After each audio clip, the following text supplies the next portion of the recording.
Bet Aderech, Casa del Camino, presenta en esta conferencia a Rab Mijael Ávila.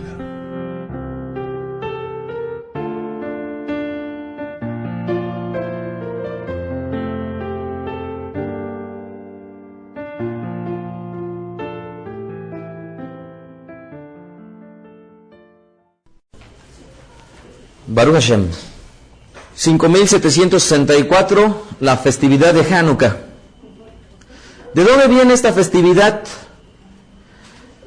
que hoy en día nosotros estamos a punto de celebrarla? Ustedes saben, la palabra Hanukkah habitualmente podrían traducirla al español como inauguración o dedicación. Dicen nuestros sabios que la raíz de la palabra Hanukkah proviene de Jinuj, que vendría a ser educar o educación. Y esta festividad que estamos próximos a celebrar, en realidad sería más correcto el significado de esta festividad Hanukkah proviene en realidad de la palabra Hanu, que es una palabra hebrea que significa descansaron. Hanu significa descansaron. Y las otras dos palabras o letras que la componen, la palabra o la letra Kaf y la letra Hei, ambas, estas tienen un valor numérico que las dos suman 25. Esto es, el significado etimológico de la palabra Hanukkah significaría descansaron el 25. Descansaron el 25. ¿De qué mes? Del mes de Kislev. Y vamos a ahondar un poquito en ello. Esta festividad que el próximo viernes va a dar comienzo, la fiesta de Hanukkah, en realidad esta festividad no tiene sus orígenes en la Escritura. Esto es, no es un mandato expreso de parte del Eterno de celebrarla. Sin embargo, esto de ninguna manera quiere decir que en la Biblia no aparezca. Esto es muy importante entenderlo. Esta festividad de Hanukkah tiene sus orígenes en la historia de nuestro pueblo. Y es justamente de lo que vamos a hablar. Era el año del 323 antes de la era común, cuando reinaba un hombre muy famoso dentro de la historia, no de nuestro pueblo, sino de la humanidad, llamado Alejandro el Magno.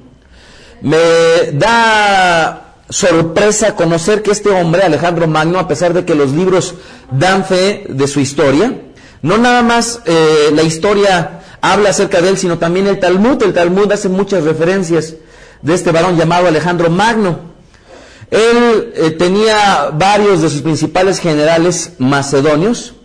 Ellos comenzaron a pelear por el gobierno una vez que él muere en el año 323 antes de la era común, y entonces se dividen su gobierno en tres dinastías principales. Una de ellas es la dinastía de los Ptolomeo, que reinó en Egipto. La otra es la de Seuluco, que reinaba en Asia. Y por último, que era la de Antígono, que reinó en Macedonia y en Grecia. Dentro de estas tres principales dinastías, la dinastía de lo que vendría a ser Seleuco, lo que se le llamaría la dinastía seleucida, fue una dinastía siria fundada por este varón llamado Seleuco. Él era conocido como Seleuco I, quien gobernó entre el año 303 y el año 281 antes de la era común. Tal vez se podrán preguntar por qué en decremento, porque están ustedes de acuerdo que, de acuerdo a la contabilización católica romana, en la cual se paró la historia a partir del año del nacimiento de Yeshua Mashiach, por supuesto que nunca tuvo un año cero la historia de la humanidad, de acuerdo a la contabilización católica romana. Antes de ella, pues los años van en incremento, pero hacia nuestra posición de los años vendría en decremento. Entonces, algunos años más tarde gobernó lo que era un varón llamado Antíoco III, que él reinó en los años 223 al año 187 antes de la era común. Este varón llamado Antíoco III conquistó precisamente la tierra de Israel, y él fue justamente el que la anexó a su imperio. Fue el conocido más tarde, después reinó lo que es un varón llamado Antíoco IV, que fue conocido también como Epifanes. Este Antíoco IV reinó en Siria en el año 175 al año 164 antes de la era. Hubo un hombre llamado Antíoco IV, conocido también como Epifanes, Antíoco IV Epifanes.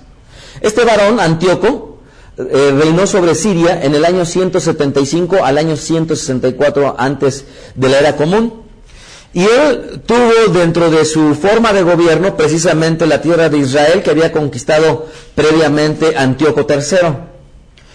Este hombre intentó helenizar la tierra de Israel, esto es, permearla con una cultura, con religiones, hacer lo que se le conoce hoy en día como un sincretismo. ¿Qué es la palabra sincretismo? Es unir, es la unión, es amalgamar, es mezclar las religiones que estaban existentes bajo de su imperio.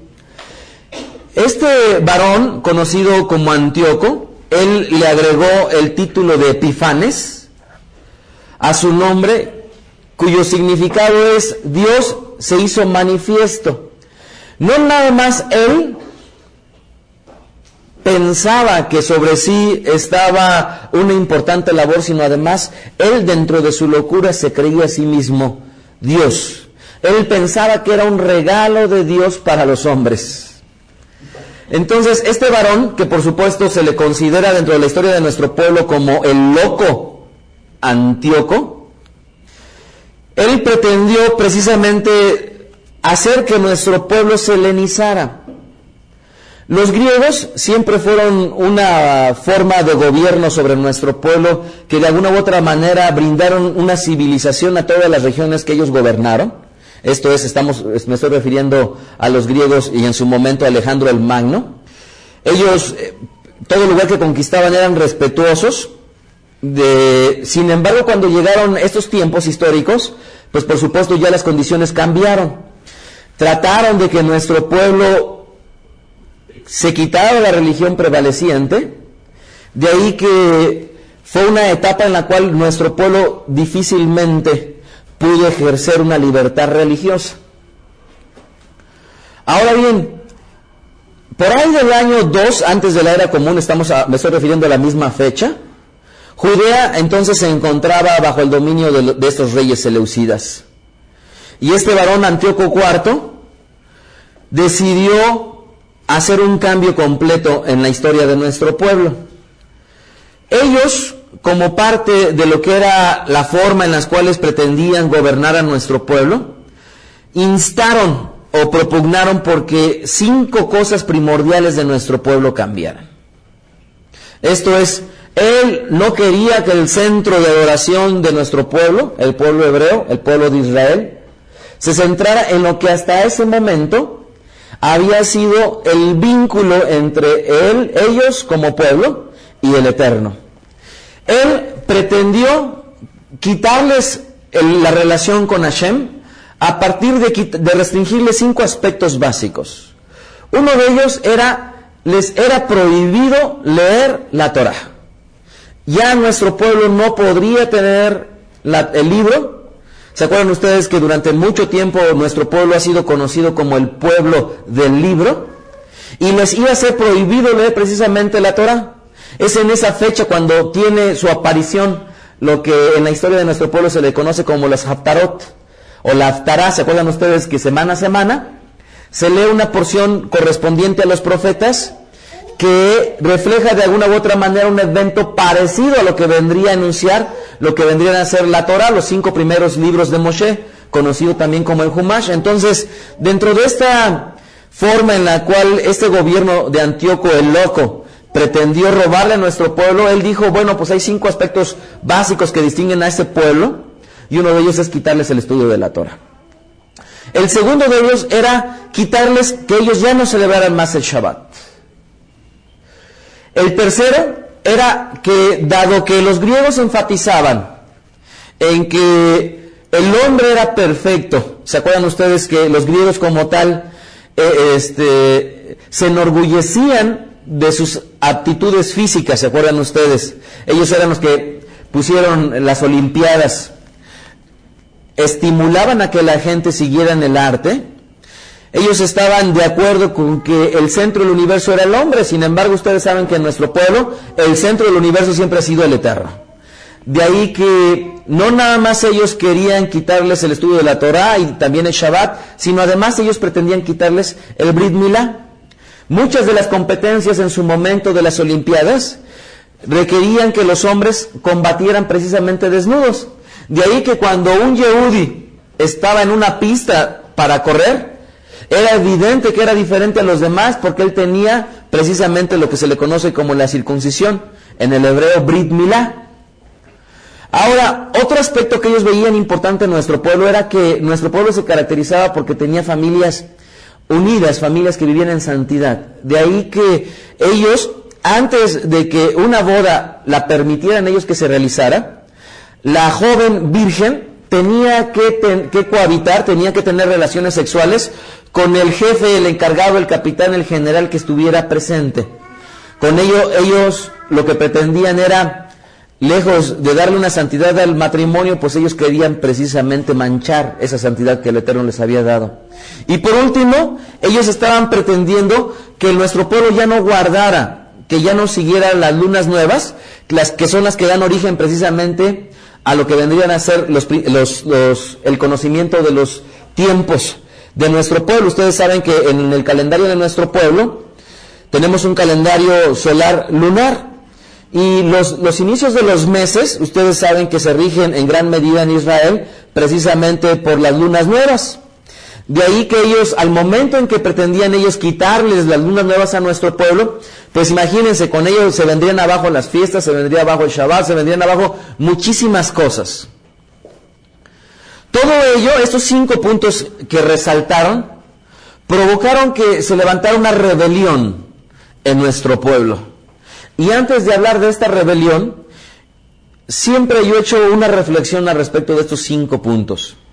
Esta reflexión conllevó a que nuestro pueblo, a pesar de que no era un pueblo de batalla, no era un pueblo de guerra, era un pueblo que no tenía una preparación militar, era un pueblo que no tenía las armas como para poder combatir a los principales imperios, los cuales estaban subyugando hasta ese momento. A pesar de ello, nuestro pueblo, por causa de que estaba viéndose afectado en estos 5 puntos importantes, hubo circunstancias que los llevaron a combatir. Pero aquí la reflexión al respecto de estos 5 puntos es que hace algún tiempo, cuando yo los analizaba, me preguntaba, todo el cuerpo de creyentes en Yeshua Mashiach y como consecuencia pueblos del Eterno, ¿cuáles de esos 5 puntos hoy en día están prevaleciendo? Si yo pudiera decir, la Keilah de Yeshua, que hoy en día cree en Yeshua Mashiach, de esos 5 aspectos importantes y que fueron los impulsores que provocaron que nuestro pueblo fuera a la batalla, les pregunto yo, ¿cuáles de esos 5 puntos hoy en día en la Keilah de Yeshua permanecen?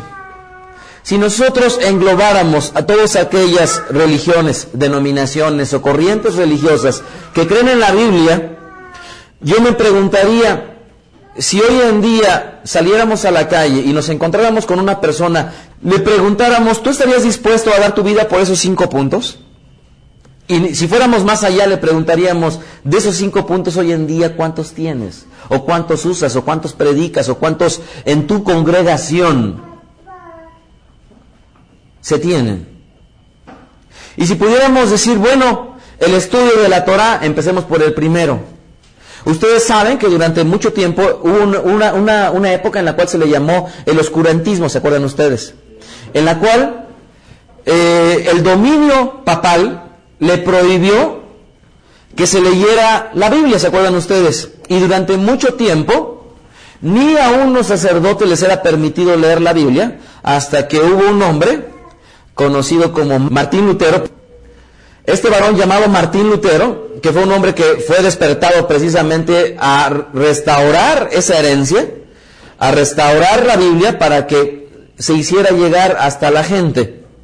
Este hombre, dentro de la historia de la Keilah de Yeshua, se caracterizó porque no nada más sirvió de bendición para la Keilah de Yeshua, sino además sirvió también en perjuicio, porque él también fue un hombre que fue duramente antisemita. Entonces tenemos que reconocer que Martín Lutero fue un hombre verdaderamente antisemita y que en gran medida el protestantismo no llegó hasta donde debía de llegar por causa de que este hombre criticaba duramente a los judíos y decía que todo judío lo único que se merecía era ser apedreado por todos aquellos que lo conocieran. Así es que desafortunadamente, si bien es cierto, este hombre pudo traer la Biblia para que la gente la leyera, también trajo mucho perjuicio a la Keilah de Yeshua. Sin embargo, entonces, el hecho de verles prohibido la Torah, pues bueno, nuestro pueblo lo sufrió, y no nada más eso, sino también en la Biblia vemos una época en la cual nuestro pueblo se quedó sin Torah, ¿se acuerdan ustedes? Hasta que llegó Josías, volvió otra vez a ver la Torah, la restauró y se la volvió a dar nuevamente al pueblo. Entonces, durante la historia de la Keilah de Yeshua han habido varios eventos o varias temporadas históricas o años en los cuales el pueblo del Eterno no ha tenido la Escritura, no ha tenido la voluntad del Eterno cerca. Sin embargo, hoy en día, de alguna u otra manera, el protestantismo, tanto llamándole como cristianismo evangélico, hoy en día tienen la bendición de tener la Escritura. Entonces, por ello, pues de alguna u otra manera hubo gente que peleó, como en este caso de Martín Lutero o Calvin o Juan Hus, hombres que a lo largo de la historia pelearon precisamente porque la gente pudiera tener un acercamiento con el Eterno. Vayamos al segundo, el Shabbat. Les pregunto yo, la mayoría del cuerpo de creyentes en Yeshua tienen el Shabbat. ¿Cuál es el día que tienen ellos como verdad de que es el día del Eterno? ¿Es el domingo o es el sábado? Por supuesto que es el domingo. El Shabbat, que es un día por el cual nuestro pueblo peleó y estuvo incluso a punto, y muchos de ellos dieron su vida, hoy en día, gran parte del cuerpo de creyentes han quitado el Shabbat y han impuesto, o mejor dicho, han tomado como herencia del catolicismo romano, un día diferente al cual el Eterno instituyó. Y es un día que justamente se encuentra dentro de lo que le han dado por llamar los 10 mandamientos en el hebreo, los Aseret Adibrot. Justamente este día, el día del Shabbat, es el cuarto mandamiento bíblico en el cual el hombre hace un alto en su vida para reconocer al Eterno como el Creador. Es un día en el cual se conmemora y se recuerda que Dios creó a lo largo de 6 días todo lo que nosotros podemos ver, y el día séptimo descansó. Sin embargo, en este segundo punto que estamos analizando, que es el Shabbat, desgraciadamente, y digo desgraciadamente porque es sin gracia, el pueblo de Hashem ha perdido el Shabbat. Tercer punto, y digo el pueblo de Hashem no en general, nuestro pueblo Israel ha seguido conservando el día santo, y eso ha sido testimonio para todas las naciones, pero en gran medida mucha gente que ha venido a formar parte del pueblo hoy en día lo ha dejado. Tercer punto, el Brit Milá. El Brit Milá, que es un punto bastante discutido por muchas corrientes religiosas, porque a lo largo de los tiempos han enseñado que la circuncisión tiene que ser del corazón. Sin embargo, lo que nunca han considerado es que la circuncisión del corazón no la ha hablado el Brit Hadashah, sino la ha hablado el Tanaj desde siempre. De ahí que esto que el Eterno ha tenido a bien dar como una prueba del pacto que ha hecho Él con su pueblo Israel. Vamos a Bereshit capítulo 17, Génesis capítulo 17. Génesis 17, para que veamos cómo es que un hombre, un gentil, Abraham, cuando una vez que pactó con el Eterno, lo que le pidió a Hashem es justamente que tuviera una señal física en su cuerpo, de tal manera que esa señal física le denotara al Eterno que él estaba haciendo un pacto precisamente con Hashem. Y dice Génesis capítulo 17, verso 9. Dijo de nuevo Dios a Abraham: en cuanto a ti, guardarás mi pacto, tú y tu descendencia después de ti, por sus generaciones. Este es mi pacto que guardaréis entre mí y vosotros y tu descendencia después de ti. Será circuncidado todo varón de entre vosotros. Circuncidaréis pues la carne de vuestro prepucio, y será por señal del pacto, ¿entre quién?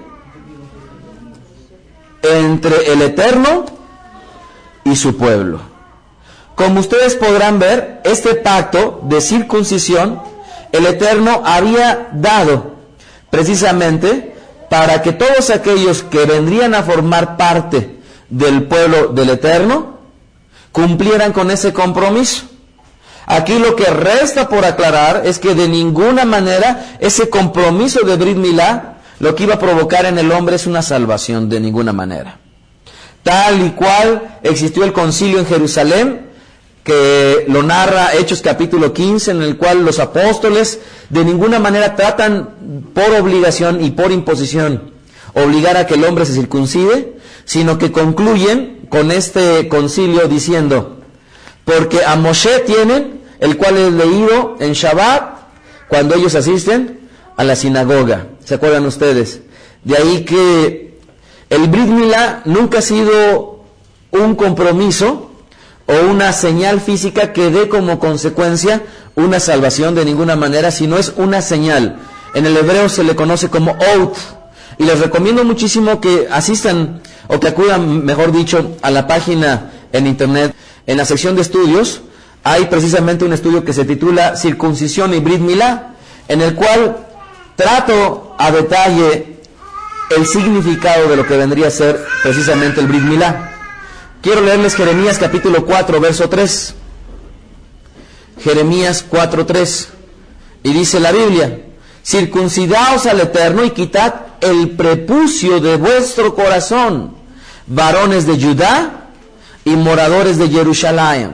Así que eso que muchas veces ha pensado el cristianismo, que la circuncisión de corazón solamente ha sido algo que ha venido a tener su aparición a partir del Brit Hadashah, de ninguna manera. Esto lo habla ya el Tanaj. Vayamos a Jeremías capítulo 9, verso 25.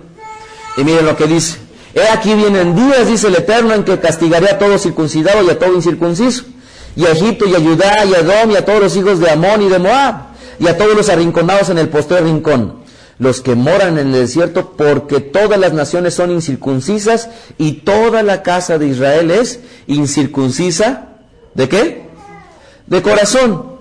Como ustedes podrán ver, por supuesto, que a lo largo del Tanaj, el Eterno siempre ha acusado a nuestro pueblo de que durante temporadas, además de haber tenido la circuncisión física, desafortunadamente esa señal física no ha sido correspondida con una circuncisión precisamente del corazón. Hay mucho por hablar al respecto de ello, pero en esta ocasión lo dejaremos, invitándolos a que acudan a este estudio. Entonces, este tercer punto, el Brit Milá, por supuesto que la mayoría de creyentes en Yeshua lo han perdido.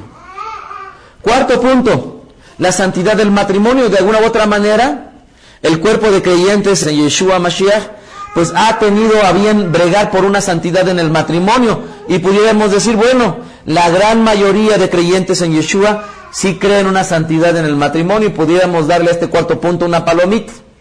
De ahí que si pudiéramos decir que la generalidad del cuerpo de la Keilah de Yeshua hasta ahorita solamente tiene 2 de 4 puntos.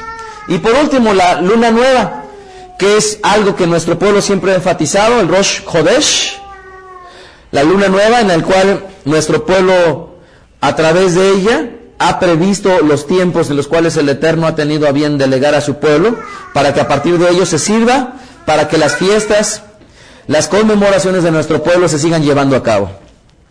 Así es que, si ustedes podrán notar, de estos 5 puntos, el pueblo de Israel sigue todavía con estos 5 puntos. Desafortunadamente, gran parte de creyentes en Yeshua Mashiach, por causa de que se han separado del verdadero olivo y han dejado de alimentarse de esta rica savia, desafortunadamente de estos 5 puntos, solamente podríamos decir tienen 2.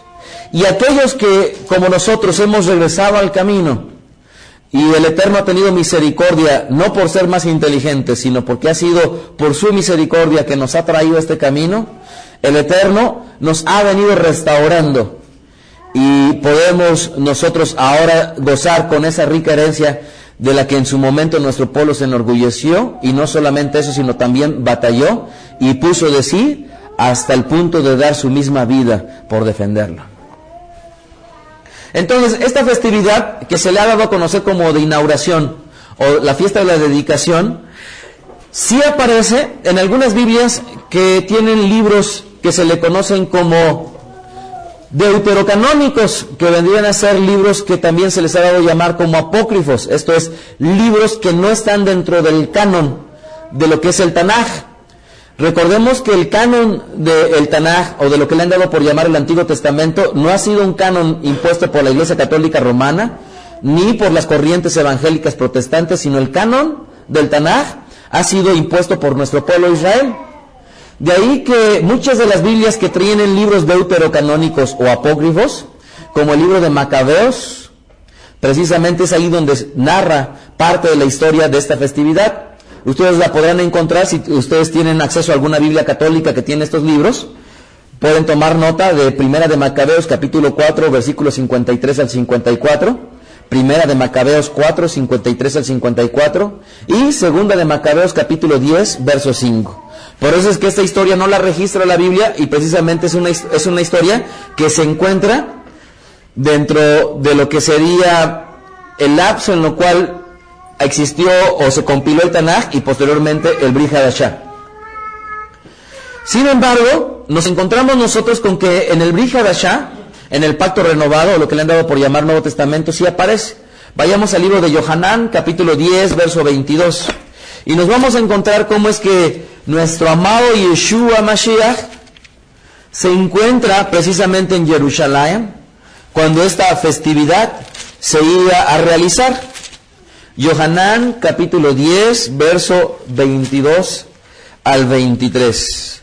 El Evangelio de Juan, capítulo 10, verso 22 al 23. Y dice la Escritura: celebrase en Jerusalén la fiesta, ¿qué?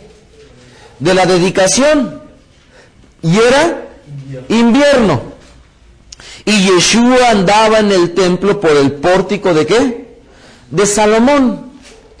Esta festividad, que en el Brit Hadashah la traducen como dedicación, y que Bezrat Hashem, cuando tengamos nuestra Biblia, ya no dirá dedicación, sino dirá literalmente Hanukkah, que en realidad sería el significado correcto, nos damos cuenta cómo es que Yeshua asistía al Beit HaMikdash precisamente para la conmemoración.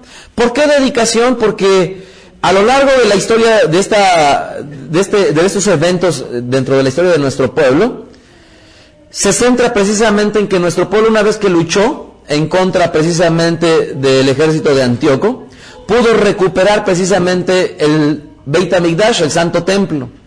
Y una vez que lo pudo recuperar, pues obviamente fue rededicado.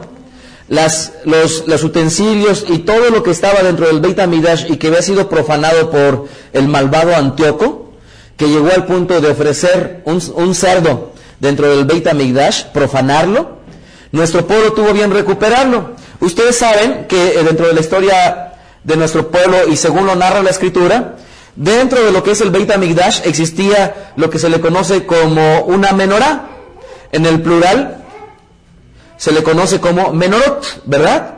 Esta menorá, por supuesto, no es a la forma en la que se encontraba dentro del Beit HaMikdash. Hoy en día nuestro pueblo ha tenido a bien conservar la forma de la menorá, que se le conoce habitualmente como menorá antigua, que es una forma parecida a ella porque tiene precisamente 7 brazos.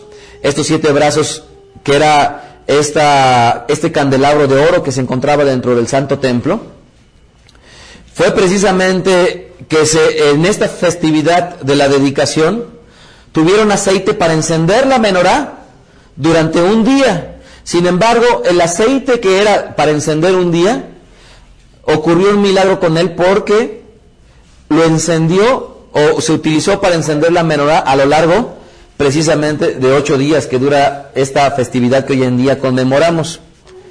Esta festividad tiene como centro no tanto una menorá de 7 brazos, sino tiene como centro precisamente esto que se le conoce hoy en día como Hanukkah, ¿verdad? Hanukkah. Esta Hanukkah precisamente tiene 8 brazos, que son los 8 días de los cuales va a durar la fiesta, y tiene un brazo central que se le conoce como Shamash. Shamash, que bien podría significar o mayordomo o guardador, que es precisamente este pabilo que está al centro y que habitualmente en toda Hanukkah está arriba de los demás pabilos o de los demás ner. Esta Hanukkah se va a encender y más adelante voy a explicar cómo es que se va a encender, y será deseable que se encienda con aceite. Y ustedes saben que tenemos algunas mechas que se ponen en unos vasitos. Estas mechas se llaman petilit. Se ponen sobre unos vasitos en aceite y se encienden.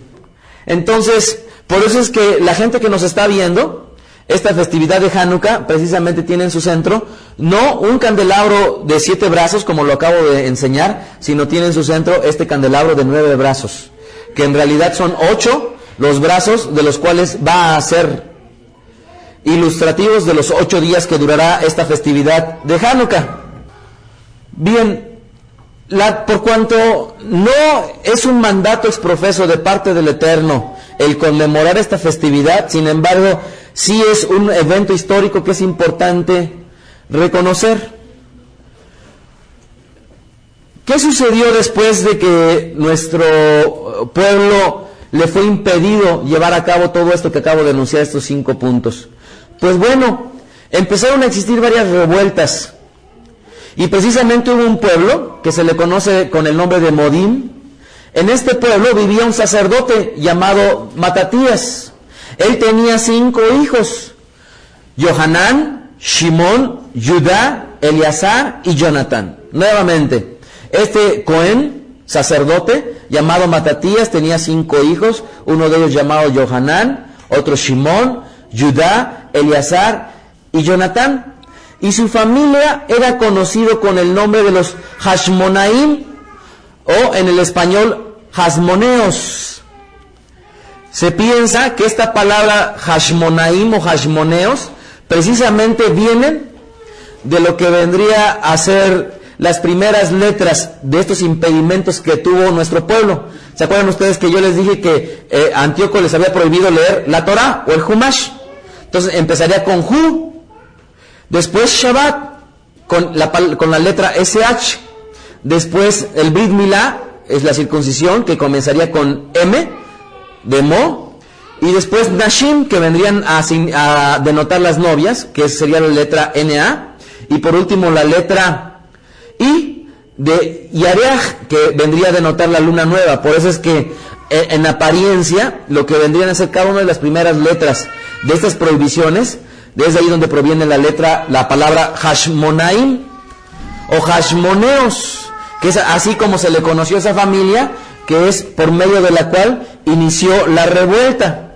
¿Se acuerdan ustedes que también a ellos se les conoció como Macabeos, o en el plural Macabim? Por eso es que estos libros deuterocanónicos o apócrifos, que algunas Biblias lo tienen, ojo, no nada más las Biblias católicas lo tienen, sino también hay algunas Biblias protestantes que los tienen, y por supuesto también hay algunas escrituras o Biblias judías que también los tienen.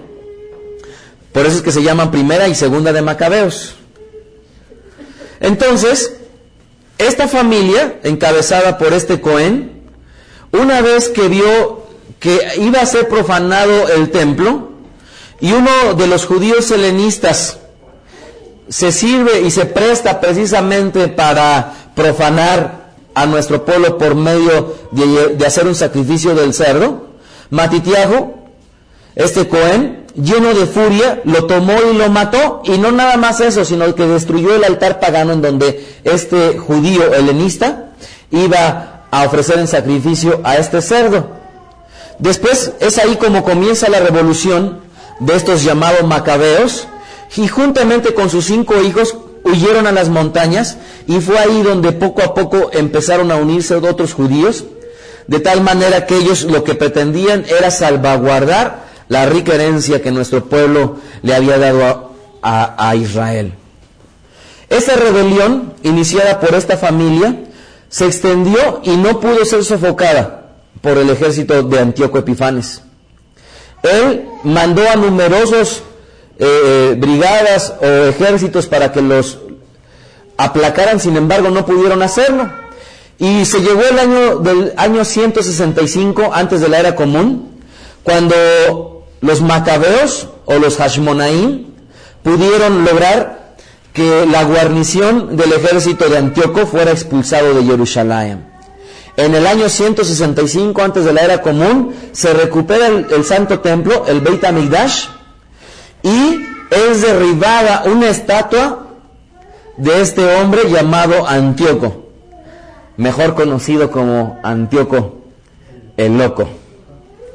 Purificaron todos los utensilios del templo, muchos de ellos fueron robados por medio de este hombre de mala memoria, Antíoco, y con los instrumentos y los utensilios que pudieron recuperar, el día 25 del mes de Kislev, fue como nuevamente pudieron dedicar o rededicar o volver a inaugurar el Santo Templo, con los sacrificios y con ello, precisamente, volver a encender la luz de esta menorá, que era una menorá de oro macizo. El aceite que se utilizaba, el aceite de oliva que se utilizaba para encender la menorá, requería que dentro de su proceso, al menos durante 8 días, se procesara para poder obtener nuevamente un aceite kosher para el encendido de la menorá. De ahí que cuando ellos entran, solamente alcanzan a ver una porción correspondiente para un solo día de encendido de la menorá. De ahí que ellos siguieron el proceso para la realización de este aceite, pudieron hacerlo kosher, y después de este tiempo, el aceite nunca menguó, a pesar de que solamente serviría para un solo día. De ahí que fue un milagro que el Eterno hubiera permitido que nuestro pueblo pudiera tener encendido permanentemente la menorá, que era la que iba a dar luz a nuestro pueblo. Otro milagro que ocurrió en esta temporada fue de una mujer. Esta mujer llamada Judith, que era hija de Johanán, que era el Cohen Gadol, dice la historia que era una mujer muy bella. Y a esta mujer el rey le pidió que tuviera relaciones con ella. Ella astutamente le dijo, sí, sí acepto, porque sabía que era o a las buenas o a las malas. Sin embargo, antes de cohabitar con él, le dio queso para que él comiera, lo que provocó que él, al tener sed después de haber consumido queso, igualmente le llevó vino, y esto astutamente esta mujer iba a conseguir que él se embriagara. Y una vez que este rey se iba a emborrachar, ella tomó la espada de él y le cortó la cabeza. Y fue un caso que fue conocido por todos y que fue valerosamente ejecutado por una mujer. Hoy en día se tiene consciente que nuestro pueblo, durante esa época, las que más sufrieron, ¿saben quiénes fueron? Las mujeres. ¿Por qué? Porque las mujeres antes de casarse fueron las que se les violaba antes de casarse, fueron a las que muchas prohibiciones tuvieron. De ahí que por ese recordatorio de esta mujer, en esta festividad se insta a que se coman precisamente alimentos con lácteos, o alimentos conocidos como jalabí. ¿Se acuerdan ustedes? O sea, estos que contengan lácteos, precisamente en recordatorio de los quesos que le llevó esta mujer y fue cuando le tomó la vida a ese rey que por supuesto profanaba a nuestro pueblo. Este hombre se llamaba Holofernes, que también era un comandante en jefe, que fue precisamente el que Yehudit fue el que asesinó. Hay varios platillos clásicos dentro de esta festividad. Igualmente les invito a la gente que nos está viendo para la próxima celebración de la fiesta de Hanukkah en el año 5765, que acudan. En la página hay una sección de comida y ahí podrán ustedes encontrar diferentes ingredientes en donde podrán ustedes disfrutar de muchos de los platillos clásicos o históricos que se utilizan a lo largo de esta festividad. Hay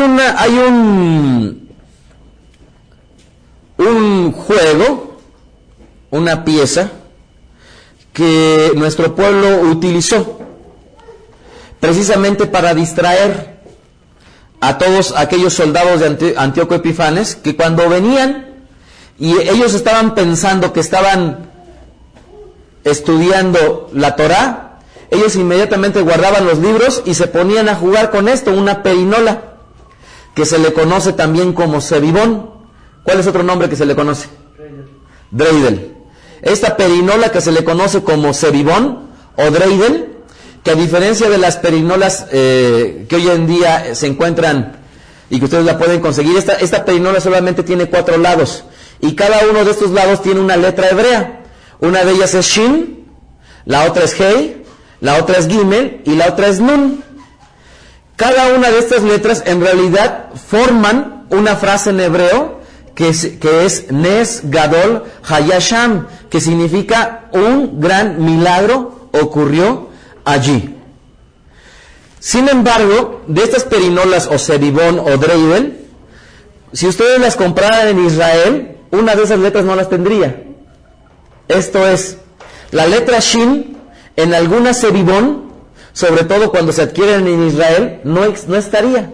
Estaría la letra P o Fe, ¿se acuerdan ustedes? Que viene de ahí se deriva la palabra Po, que sería aquí. La sebibón o los dreidel que se encuentran en Israel, en lugar de que digan la frase un milagro ocurrió allí, dicen la frase un milagro ocurrió aquí. Por eso es que en alguna sebibón no tendrían la letra Shin. Ahora, para los que nos están viendo, les tengo una sorpresa, porque sí van a poder verlo. Esta es una sebibón. La letra Shin es la que les estoy enseñando ahorita, y que podría ser cambiada por la letra P o Fe, dependiendo el signo que tuviera. En otro lado, como ustedes podrán ver, tiene la letra Hei. En el otro tiene la letra Nun. Y por último tiene, era Gimel. Les voy a regresar. Y por último la letra Nun. Entonces es Gimel y Nun. Con este sebibón o dreidel, nuestro pueblo en esa época jugaba dándole vueltas, y hoy en día la forma de usarlo, ¿saben cómo es? Se toma el dreidel en la mesa y se le da vuelta. Y si el dreidel se cae de la mesa, la persona pierde su turno. Si el dreidel choca con algo y cae sin terminar de rodar, igualmente la persona pierde su turno. Si el dreidel termina de dar sus vueltas, dependiendo del lado en el cual caiga esa sebibón o dreidel, pues hay una forma para jugarlo. ¿Ahora quieren aprender a cómo se juega? Ahora que nosotros en la sinagoga Bede Derech disfrutemos de esta conmemoración de la fiesta de Hanukkah de dedicación, vamos a jugar la sebibón. Y les voy a explicar, sobre todo para aquellos que nos están viendo, cómo es que se juega este juego del sebibón o del dreidel. Habitualmente se reparte a todos aquellos que van a jugar o pasitas o nueces o dulces por igual, y para comenzar el juego se ponen cada uno de los participantes 1 o 2 dulces o 1 o 2 pasitas o 1 o 2 nueces que quieran y que van a estar ahí en el juego, y los ponen al centro de la mesa. Entonces comienzan al lado contrario de las manecillas del reloj, cada una de las personas tirando.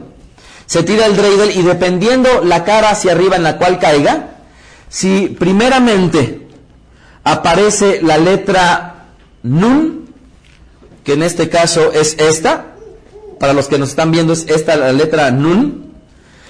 En el Yiddish hay una palabra que se le conoce como Nisht, que significa nada. Y para nosotros es muy sencillo memorizarnos que esta letra que es Nun, que al español la podríamos nosotros poner como N, tiene una relación inmediata con nada. De ahí que si una persona tira el dreidel y les cae el Nun, ¿qué es lo que va a tomar? Nada. ¿Qué es lo que va a poner? Nada. Si la persona cuando tira el dreidel y cae en la letra Gimel, que es esta la que ustedes están viendo aquí, En el Yiddish hay una palabra que se le conoce como Gans. En el Yiddish la palabra es Gans. Y esta palabra Gans significa todo en Yiddish. De ahí que si a alguien le cae la letra Gimel, todas las pasitas o los dulces o las nueces que haya, se va a llevar todo lo que esté sobre la mesa. ¿Qué sucede con las demás letras? Si le cae la letra Hei, en Yiddish hay una palabra que se le conoce como Half, que significa mitad. Esto es, todas las pasitas, los nueces o los dulces que estén en la mesa, van a tomar por mitad la persona que le haya caído la letra Hei, que es de Half, en Yiddish, mitad. Y por último, la letra, ¿cuál nos falta? Shin, que es esta. En Yiddish hay una palabra que se le conoce como Shtel, que significa pon. De ahí que si la gente cuando comenzó el juego puso una pasita o un dulce, o pusieron 2 o pusieron 3, si le cae la letra Shin de acuerdo al ceribón en la parte superior, entonces la persona que le cayó así deberá depositar 1 o 2 dependiendo las pasitas o los dulces o los juegos o las almendras o lo que hayan ellos puesto para el juego. En esta festividad, en el primer día de la fiesta, se debe de encender la Hanukkah. Y aquí hay 2 formas. Ustedes saben que nuestro pueblo se divide en gran medida por lo que vendría a ser los judíos de Sefarad o Sefaradim o los judíos Askenazi. Nosotros que nos adscribimos a los judíos de Sefarad, los judíos de Sefarad tienen por costumbre solamente encender una sola Hanukkah por familia. Sin embargo, los judíos Askenazim, ellos tienen por costumbre encender una Hanukkah por cada uno de los miembros de la familia. ¿Quién va a encender la Hanukkah en el caso de nosotros? Les pregunto yo. ¿Será la mujer, que es la que enciende las velas de Shabbat? No, va a ser el varón quien va a encender precisamente la Hanukkah. Para encender la Hanukkah, a pesar de que también se pueden utilizar velas, es tradición en nuestro pueblo que para cumplir la mitzvah de acuerdo a los sabios de nuestro pueblo, dice que se debe de tener encendida cuando menos durante media hora la llama de las velas o del aceite. Una vez que se cumple esa media hora, la gente puede apagarla y con ello ya habrá cumplido.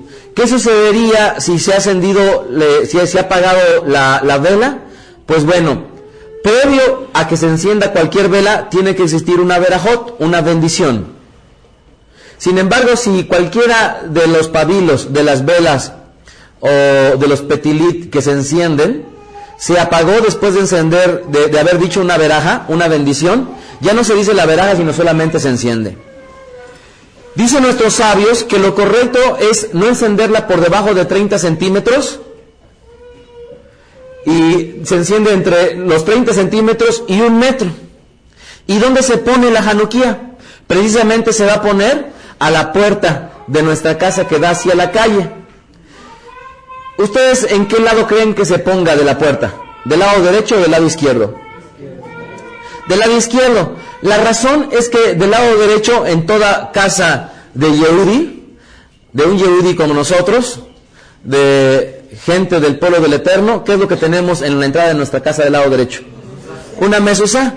Entonces, se pone la Hanukkah del lado izquierdo, de tal manera que cuando se va a encender, va a estar uno en medio de mitzvot, en medio de mandamientos. Por un lado está la mezuzá, que es un cuadrito o una pequeña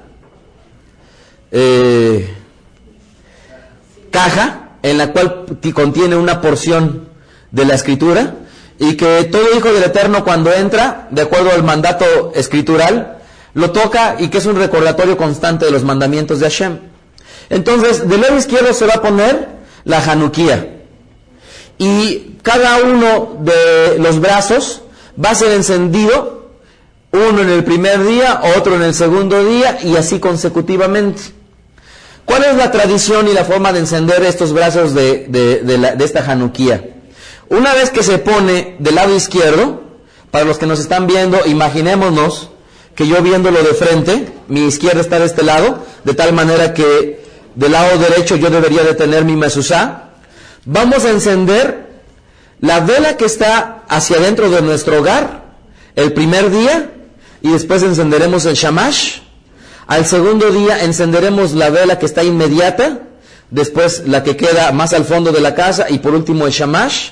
Al tercer día encenderíamos la tercera, después la segunda, y por último la que queda más a la orilla, y así consecutivamente hasta el octavo día, en el cual estarán encendidas no nada más los 8 brazos, sino también el noveno, que formaría parte de lo que es el shamash. ¿Cuáles son las bendiciones? Hay 3 bendiciones que se dicen el primer día de la festividad de la fiesta de Hanukkah. La primera bendición que se dice, y esta ustedes también la pueden encontrar en la sección de fiestas, ahí también aparecen estas bendiciones escritas para que ustedes, si no les pueden tomar nota ahorita, después puedan acudir a internet y tomarlas. Dice así la primera bendición que tendríamos que decir: Baruch atah, y continuamos con lo tradicional de toda bendición, hasta terminar con Eloheinu melech haolam, y después se dice Asher kirishanu bemitzvotav betzivanu lehadlik, y si solamente se enciende con aceite, es lehadlik Hanukkah. Si le encendemos con velas, entonces sí diríamos lehadlik ner Hanukkah. Eso es importante conocerlo, porque esta bendición va a ser diferente si lo encendemos con vela o lo encendemos con aceite. Si le encendemos con aceite es lehadlik Hanukkah, y si le encendemos con vela sería lehadlik ner Hanukkah. Las mujeres que están acostumbradas a decir la bendición, la veraja, al encendido de las velas de Shabbat, pues por supuesto que ya se las saben perfectamente bien. Los varones que encienden las velas de Abdalá, por supuesto que es una bendición tradicional, y lo único que se cambia es precisamente la última palabra al final, que es Hanukkah. Después, en el primer día también se diría Baruch atah Adonai, se termina hasta el Olam, como tradicionalmente lo hacemos, y decimos Sheasha nisim lavoteinu bayamim aem baseh manaseh. ¿Qué quiere decir esto? Es: bendito eres tú, Adonai, o eterno, Dios nuestro, Rey del universo, quien hizo milagros con nuestros padres en aquellos días, en este tiempo. Y por último, en el primer día de la fiesta, diríamos el Shehianu, que es una bendición tradicional en nuestro pueblo, y que nosotros habitualmente utilizamos cuando el Eterno nos da un coche nuevo, cuando nos da un pantalón nuevo, unos calcetines nuevos, a las mujeres un vestido, un prendedor, o lo que sea, cualquier cosa nueva, que es el Shehianu. Baruch atah Adonai Eloheinu melech haolam Shehianu veikimanu vejianu lasemas banaseh. Bendito eres tú, eterno, Dios nuestro, Rey del universo, quien nos ha hecho vivir y nos ha mantenido y nos ha hecho llegar hasta este tiempo. El primer día, previo al encendido de las velas, o en este caso a los pabilos de la Hanukkah, se deben de decir estas 3 verajot, o 3 bendiciones. Para los siguientes días solamente se deben de decir las 2 primeras bendiciones que he enunciado. La primera, la de lehadlik Hanukkah, y la segunda, baseh manaseh, que es en aquellos días y en este tiempo. Entonces, esas 2 bendiciones ustedes las pueden ver y las pueden imprimir en el portal para que no pierdan nota y tengan la bendición de poder hacerlo. Es costumbre en nuestro pueblo que previo a esa festividad la Bet Knesset se arregla, se adorna con motivos precisamente de esta fiesta. Y en esta fiesta, más que en ninguna otra, en nuestro pueblo se ha tenido precisamente una influencia que ha venido a marcar a la vida, sobre todo de los niños. Y ustedes saben que, si bien es cierto, no en todos los años corresponde en sus días con lo que vendría a ser la festividad cristiana, católica y romana de Navidad, que cae en el día 24 y 25, en este año 5764, precisamente comienza la fiesta de Hanukkah el día 19, la tarde del viernes 19 de diciembre, y va a durar durante 8 días. Así que vamos a tener esta festividad cuando la gente también está acostumbrada a celebrar la fiesta de Navidad. Muchas veces cuando la gente se acerca conmigo y me pregunta, Rabín, ¿ustedes celebran Navidad? La respuesta es no. Nosotros no celebramos Navidad. Y es curioso encontrarse a gente que se aflige porque no celebramos Navidad y nunca se ha preguntado el por qué no celebran las fiestas del Eterno. La gente que les enseña nunca les ha enseñado que hay infinidad o muchas fiestas que el Eterno nos permite a nosotros como parte del pueblo disfrutar de la bendición de estar en constante festividad. Tan es así que una festividad que tenemos semana con semana es Shabbat. Y esta fiesta, escúchenme bien, esta fiesta tiene un matiz muy importante. ¿Y saben cuál es? La lucha por el no sincretismo de nuestro pueblo. ¿Qué quiere decir esto? Muchas veces hay escuela en donde hay algunas comunidades judías pequeñas, en donde en las escuelas ponen arbolito de Navidad y al lado de ellas ponen una Hanukkah. Pero eso es algo no correcto. ¿Por qué? Porque en esta festividad, si por algo peleó nuestro pueblo, ¿por qué fue? Porque las cosas que el Eterno les había dado nunca se mezclaran con cuestiones griegas, helenísticas. La Navidad, que es una festividad de la cual hoy en día no voy a anunciar, no es una festividad de todo creyente del Eterno, sino es una festividad impuesta por la Iglesia Católica Romana. Y cada vez que recuerdo respecto de la Navidad, me viene a la memoria un versículo que dice, el que sabe hacer lo bueno y no lo hace, le es pecado. Es una festividad que de ninguna manera está puesta en la palabra de Dios, pero que ahora que está cayendo esta festividad de Hanukkah justamente con Navidad, nosotros tenemos que guardarnos y tenemos que guardar a nuestros hijos, de ninguna manera de estarlos invitando a que estén compaginando tanto la Navidad como la fiesta de Hanukkah, porque es verdaderamente una falta de respeto. ¿Por qué? Porque si la fiesta de Hanukkah tiene un reconocimiento es por una cosa, porque nuestro pueblo dio su vida y peleó por conservar lo nuestro. ¿Qué? La Torá. ¿Qué más? El Shabbat. ¿Qué más? El Brit Milá. ¿Qué más? La santidad en el matrimonio y por último, Rosh Hodesh. Así es que yo les invito a todos aquellos que nos están escuchando a que tengan a bien entrar a la página. Igualmente hay una sección de fiestas y podrán ahondar en esta enseñanza al respecto de la festividad de Hanukkah. Y para todos aquellos que nos están viendo, les deseamos un feliz Hanukkah, que el Eterno les bendiga y les guarde. Les habló el rabino Mijael Ávila desde la sinagoga Bet Aderech en Cuernavaca, Morelos. Shalom. Escuchaste a Rab Mijael Ávila. Para conocer más de sus conferencias, visita la página betadrej.com. Síguenos en las redes sociales, YouTube, Facebook, Twitter. Búscanos como Mijael Ávila. Si deseas adquirir alguna conferencia o estudio particular, escríbenos al correo mijael@betadrej.com. Shalom Alejem.